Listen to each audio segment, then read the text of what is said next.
let's get straight into the Mike Johnson speaker vote. So the Mike Johnson speaker vote was today, and I live in the DC area. I live in the DMV, as the locals refer to it, DC, Maryland, and Virginia area. Maryland, of course, the best section.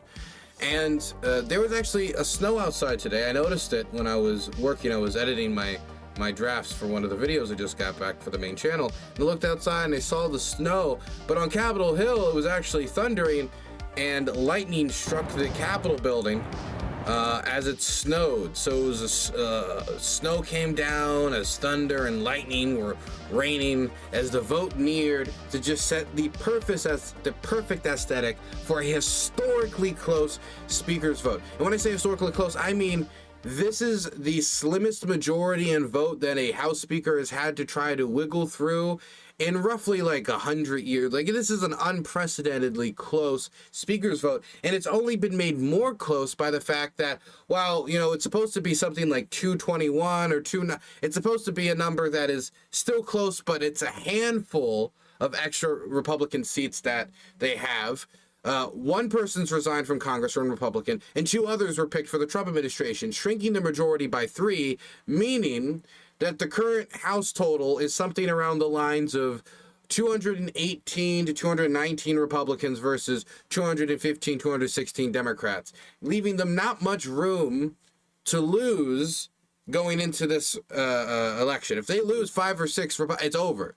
It's over, and they're going to have to do this again and again and again, and before you know it, they're going to have to say 15, 16, 17, maybe they'll break Kevin McCarthy's record for the amount of House floor votes that they needed to make him House Speaker. Mike Johnson's last record was 4. Could he break it? And that was the situation Mike Johnson wanted to avoid, even with this slim majority. Problem is, going into tonight, he had already lost 1 vote, and it was a hard vote. The Republican from Kentucky, the hard line, I'll use the word, to use the buzzword, the hard line far-righter, Thomas Massie from Kentucky, who, I mean, you gotta say he was direct. He was upfront and honest about his perspective. He said he would not vote for Mike Johnson to be House Speakers if they cut off all of his fingers. We are waiting to see whether or not Speaker Mike Johnson is going to be able to do this in the first round. Yesterday on Fox News around 4 o'clock, Johnson was being pretty optimistic, saying he thought that they could get there in a single round of votes, saying he thought that he would be okay today. But we should just note, there's already 1 hard no, and that is Representative Thomas Massie of Kentucky. Here he is.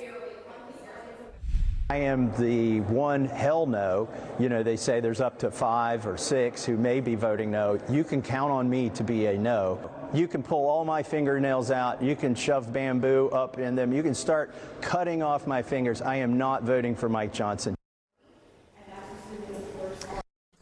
Okay, he's direct. He's direct, that's for sure. So he was the one that we knew was voting no for sure, meaning that Mike Johnson could not afford to lose anybody else, because the margin was so small that just losing Massie for sure meant that they could lose no one else. And so when the vote total started to come in, more and more people were uncertain about whether or not he would actually make it through in the first round, or it was going to be a mess to start the 119th Congress after a historically unproductive 118th Congress. Now, as the votes were coming in, there was a bunch of names like Victoria Spartz, Andy Biggs, Chip Roy, that people were looking at to see if whether they were going to vote for Mike Johnson or they were going to break in order to, well, there's a few ways you could look at it. On one hand, you could look at it like, oh, they'd break with him in order to try to get more concessions from him. Others might say it might not just be concessions that are policy-wise, but could be personally politically beneficial. For example, a strong committee position, but also, even though, of course, that would be, policy is downstream of committee positions as well, but also personal attention. The capital needed for donations, the capital needed for fundraising and TV appearances and getting your voice out there. And if you're one of the rebels trying to knock down Mike Johnson. There's a lot more people in the House that they can call upon on CNN, on MSNBC, on Fox News, on OAN, on whatever it could be, Newsmax, to go up there and defend voting for Mike Johnson and getting started on the work of the 119th Congress. But there's a lot less who will openly go out there and defend not voting for him. And so if you're a rebel, you can get some attention, even if it's just temporarily, to get some concessions. And so my prediction was that a combination of wanting personal committee positions, wanting attention on the TV and on the big screen, and maybe some policy.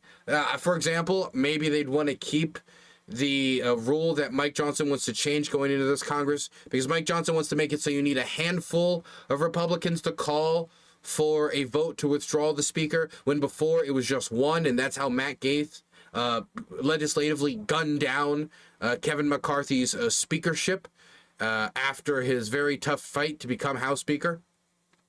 I thought maybe they would want to change that or something else. And my thought was that the first round or the first few rounds would fail. And then eventually, after Mike Johnson had gone through the new Republican tradition of being hazed by their House members before becoming House Speaker, he would then make sufficient concessions to them around committee positions, around maybe some private deal around assistance to their next re-election campaign, whatever it might be, maybe some pork barrel spending, some bridges, maybe tank manufacturing in their district. Then it'd be like, okay, got you. You will be allowed to be the next House Speaker from Chip Roy or whoever it was. Well, we didn't get that scenario. That's what I thought was going to happen. But we got something a little bit like that scenario. So Mike Johnson, it looked like he wasn't going to get it the first round because he was just at the limit. And then two other people on top of Thomas Massey, who we already knew was a hard no, decided to jump on board as well and join the "we're not voting for Mike Johnson" train, which was enough to stop him from becoming House Speaker. Now, those two Republicans were Representative Ralph Norman and Keith Self, and they were bucking with him. Now, I wanted to read from them specifically as to why they said that they were bucking with Donald Trump's pick to just get this done very quickly, etc. Let me read something here. Let me read it. Here it is. This is from Self, Congressman Self. He said that he and Norman wanted transparency on the budget reconciliation process, which Republicans plan to use to pass ambitious legislation over the border, energy, and taxes. We have got to make sure this Congress is as strong as possible when we go up against the Senate on the reconciliation package, because there are debates on what the reconciliation package even looks like. So that's all I wanted to do today, is to make sure that the Congress is successful for the Trump agenda. Now, Norman, the Republican from South Carolina, said he had changed his mind. Wait, no, not from South Carolina. Sorry, I was thinking of Nancy Mace. Norman said, Mike gave us the assurance that he was going to fight for everything as it moves forward. He also confirmed he spoke with Trump, saying Representative Nancy Mace connected them and that the call went very well. Now, this is the interesting part, because once these two people stepped out of line, so to speak, Donald Trump called them both. Supposedly, one of them while he was on the golf course, and the congressman described the conversation with Trump as lively, as Donald Trump was trying to make it so that they would vote for him. Donald Trump was trying to make sure that they would get him in there, because he wants to make sure that not only could the 119th Congress swear him in so he can get started on his work, but then he can get on the work on dealing with the debt ceiling and rising it, which Donald Trump has clearly showed he wants to do, even if other fiscal conservatives within the party are grumbling over the matter. He wants to get to the work of trying to get the work on, his border agenda done, or get anything done. And if he wants to do that, he's going to need a Congress in session. He's going to need a majority, and he's going to need a House Speaker to lead that process. And with Mike Johnson, he can at least get that work done. Now, this is a very slim majority. Donald Trump had a slim majority back in 2016, but this is an even slimmer majority than what Donald Trump had before, where Donald Trump says in retrospect he was being undercut by people in his administration who were not trying to completely follow through with his agenda. And so it's interesting because on one hand, You have Donald Trump saying that he has much more loyalists in-house now than he had before, where before it was people who might be of a Republican ilk that was fighting against his version of the Republican Party, his version of his agenda. Whereas now he has people like, for example, like he was trying to get Matt Gaetz, but he has others within his administration or within the coming administration that will probably be more loyal when it comes to implementing his policies or his recommendations, but will now have a smaller margin in Congress to get it done. And Senator Thune in the Senate has said that he wants to maintain the tradition of the filibuster. The Democrats did not get rid of the filibuster during their time in power, and it seems that the new senator in the Senate, it seems like the new Senate leader does not want to get rid of that tradition either.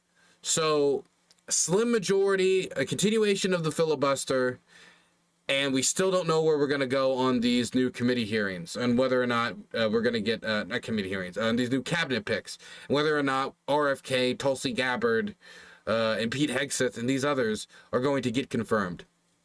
And I think that is going to be the next big challenge for this Congress. For the Senate, for the legislature, is going to be the confirmation of Trump's cabinet picks. Whether Tulsi Gabbard and the rest of them can get through or not, considering their problems, I have no clue. Whether or not, I forgot. I'm rambling a little bit. I just gotta do this, make sure we touch on this before we move on. When they brought up that Matt Gaetz is not going to be in Congress again, this was Congress's reaction. The clerk is in receipt of a letter from the Honorable Matt Gaetz of the state of Florida indicating that he will not serve in the House in the 119th Congress. The applause. Without objection. Woohoo! Yeah! Get him out of here! Get him out of here! Woo! Also, if you wanted to hear the rephrasing of that conversation with Trump, here's Ralph Norman, Congressman Ralph Norman, one of the holdouts, describing his talk with Trump after he held out on Mike Johnson, who Trump endorsed. Conservatives will be at the table on negotiations. No four corners deal that we get at the last minute. Let's put people like Chip Roy, I'm just using him as an example, like other people who are true, know how to negotiate and will fight and will put things to the American people. What did Trump say to you? He said that Mike Johnson's the most likable person? He said, look, I'm in the middle of a golf game. That was the first time I talked to him. And then he said, Mr. President, I hate to. He said, well, you did vote for Nikki Haley. I said, yes, sir, I did. We're with you now. And I said, we will be with Mike Johnson. He brought up his support for Nikki Haley. Memory on that man. Oh, apparently it was actually a representative for the U.S. Virgin Islands. Oh, no wonder she got angry about it. She's like, why don't we get the vote on this? We were elected. No wonder she got angry about it. I'll play the full thing. It deserves to be played. So, Delegate Stacey Plaskett. For what purpose does the gentlelady from the Virgin Islands seek recognition? Speaker, I have a parliamentary inquiry. I note that the names of the representatives from the Americas, Samoa, Guam, Northern Mariana, Puerto Rico, the Virgin Islands, and the District of Columbia were not called, representing collectively 4 million Americans.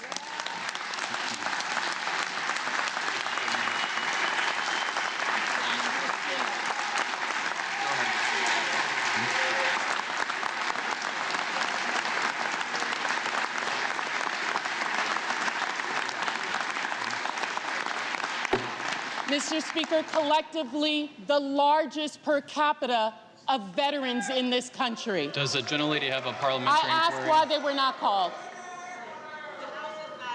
Have some respect. It's not going to take...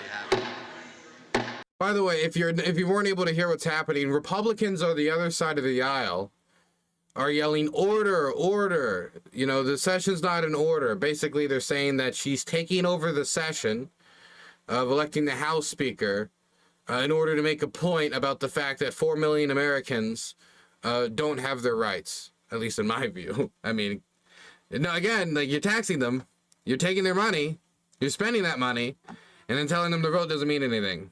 So, have some respect. It's not going to take... Gentlelady is recognized. I asked why they were not called from the parliamentarian, please. Delegates-elect and the resident commissioner-elect are not qualified to vote. Representatives-elect are the only individuals qualified to vote in the election of a speaker.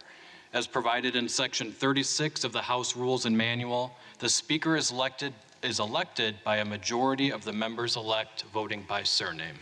Thank you, Mr. Speaker. This body and this nation has a territories and a colonies problem. What was supposed to be temporary has now effectively become permanent. We must do something about this problem so that these 4 million...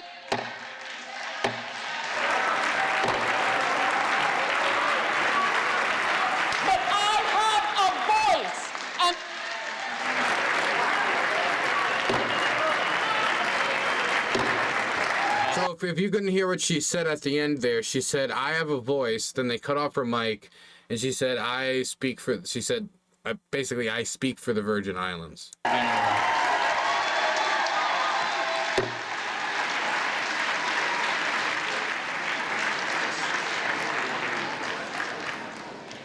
The reading clerk will now call the names of the representatives-elect who did not answer the first call of the roll.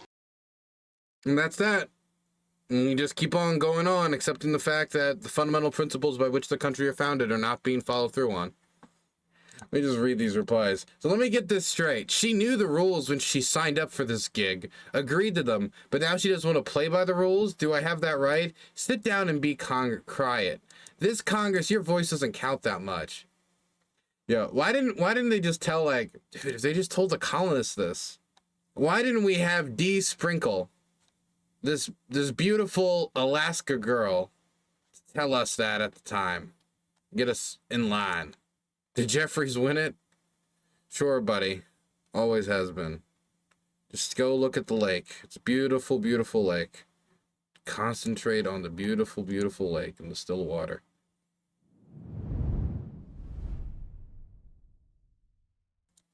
What a memory.